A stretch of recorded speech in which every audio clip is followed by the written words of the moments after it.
Bonjour, je me présente, Olivier, Lolo pour les intimes, la famille, d'amis, 57 ans, marié et bikeuse.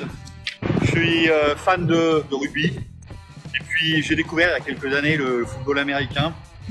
Donc je me suis passionné, j'essaie de suivre tant bien que mal malgré le décalage horaire. Avec un rendez-vous au mois de février, dont vous avez entendu parler, le Super Bowl. Et ça, c'est un rendez-vous de famille. Voilà, j'ai mes nanas avec leurs copains, on se fait une grosse soirée pizza et hamburger. Et là, on passe un moment extraordinaire. Je suis pas mélomane, mais bon, comme tout le monde, j'aime la musique. Et je suis surtout plutôt blues, jazz, rock, pop.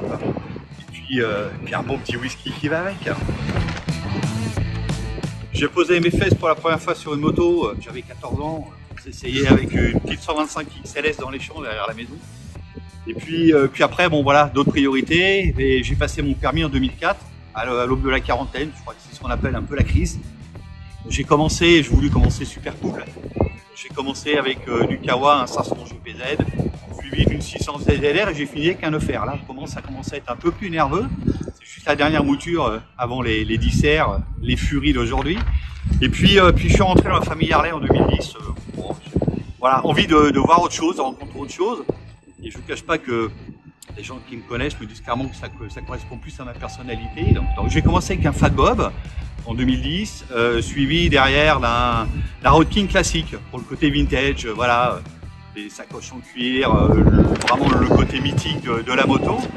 Et puis après, je dirais suite à une belle expérience américaine et puis un super beau test de 5000 km, j'ai décidé d'acheter une Electra Glide Ultra Limited.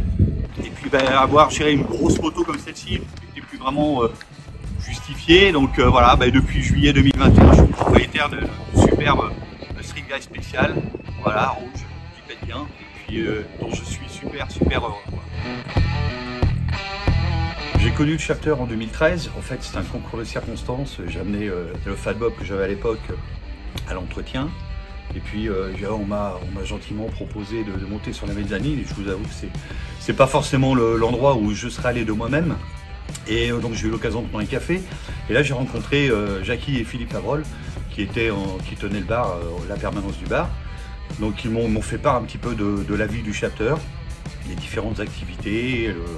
Et puis ils m'ont proposé de venir à la prochaine réunion qui suivait, c'est-à-dire un samedi comme d'habitude.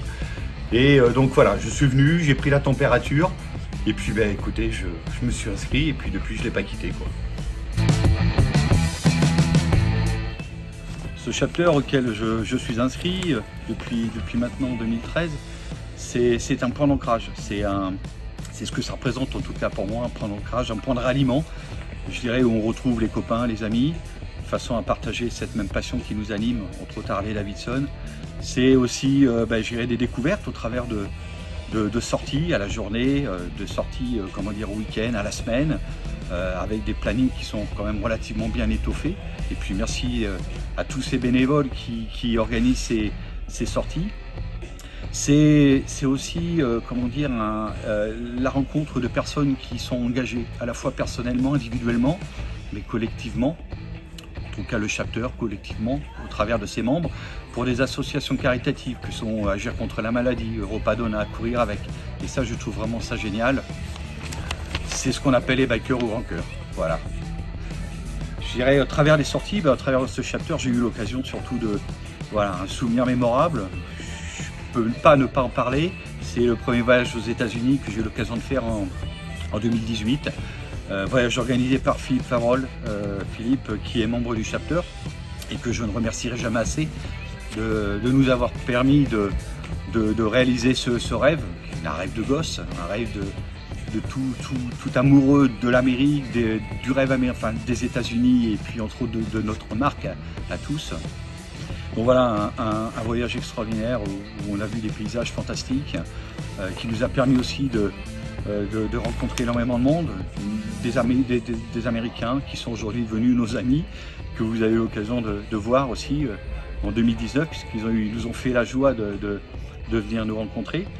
Et puis surtout des souvenirs impérissables qui resteront gravés à jamais dans ma mémoire, que j'ai partagé avec des amis qui se reconnaîtront. Et voilà, et on a tellement adoré ça qu'on a rempilé en 2022, on a récidivé comme dirait l'autre. On s'est fait la route du blues, voilà, où on a eu la chance aussi de rencontrer nos fameux copains américains, voilà, et on a encore vécu des moments extraordinaires, quoi. Je dirais vivement le prochain. On m'a demandé de me prêter un petit exercice. Si j'étais un acteur, c'est Clint Eastwood. Pour moi, c'est vraiment quelqu'un qui incarne vraiment l'Amérique. J'adore ce type, il a une gueule, il a une prestance.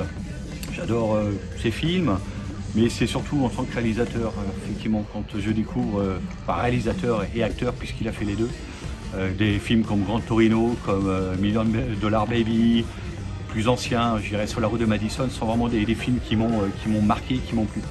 Si j'étais une ville, j'irais sans hésiter San Francisco. C'est là que j'ai mis pour la première fois mes pieds aux États-Unis. Voilà, c'est une ville extraordinaire, c'est une ville magnifique, comment dire, ouverte sur le monde, empreinte de tolérance. Et puis c'est la ville où habitent nos amis américains, donc je peux pas, j'irais ne pas aimer l'endroit où ils vivent et l'endroit où je les ai rencontrés. Si j'étais un film, c'est Braveheart. Je suis désolé pour mon accent américain, mais le film avec Mel Gibson, simplement parce que je dirais ce qui ressort de ce film, les paysages déjà. J'espère que j'aurai la chance et on aura la chance de pouvoir aller faire un tour en Écosse, même si ça n'a peut-être pas été tourné là-bas. La musique, la bande musicale, et puis surtout, je dirais cet esprit comment dire, de combat pour la liberté, pour exister. Je dirais qu'incarne comment dire, l'acteur principal, Mel Gibson, le héros, et voilà. Donc voilà, c'est un film que j'ai vu plusieurs fois et que j'adore. Pour finir, une citation. Je suis désolé, j'ai rien d'exceptionnel. Par contre, j'ai vu une phrase sur internet qui m'a plu, qui résume beaucoup de choses. C'est plus tu t'en fous, plus tu es heureux.